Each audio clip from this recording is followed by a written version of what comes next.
தங்க ரேட்டுக்கு வெள்ளி வரப்போதும் கவனமா இருந்துக்குங்க. நீங்க இன்வெஸ்ட் பண்றதா இருந்துச்சுன்னா இந்த வீடியோ பார்த்துட்டு நீங்க ஃபர்தரா இன்வெஸ்ட் பண்ணுங்க. தங்கத்தோட ரேட்டு கண்ணா பின்னாடி ஏறிட்டு இருக்கோம். நம்மளால வாங்க முடியுமான்னு நாங்க யோசிச்சுட்டு இருக்கோம். ஆனா வெள்ளியோட ரேட்டும் அப்படிதான் போயிட்டு இருக்கும். வாங்கக்கூடிய விலையில தான் இருக்கும். ஆனா யாரும் அது பக்கமே சீண்ட மாட்டாங்க.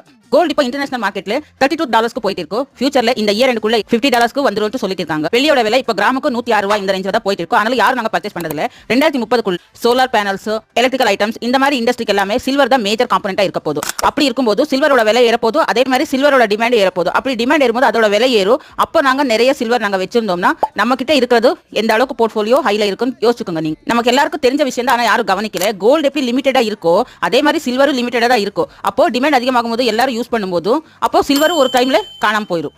கோல்டு வந்து எந்த இடத்துல யூஸ் பண்றது இல்ல, ஆர்னமெண்ட்ஸ் இந்த மாதிரி தான் யூஸ் பண்றாங்க. இது ஒரு யூஸ்லெஸ் மெட்டல் வாரன் பஃபெட்டே சொல்லிருக்காங்க. ஆனா வெள்ளியை வந்து எல்லா இடத்துலயும் எல்லா இண்டஸ்ட்ரியிலும் இப்ப யூஸ் பண்ணிட்டு இருக்கோம். சில்வர்ல இன்வெஸ்ட் பண்றது பெஸ்ட் ஆப்ஷனா இருக்கும். நீங்க ஒரு செல்ஃப் அனலைஸ் பண்ணிட்டு சில்வர்ல இன்வெஸ்ட் பண்ணலாமா வேணாமான்னு எனக்கு கமெண்ட்ல சொல்லுங்க.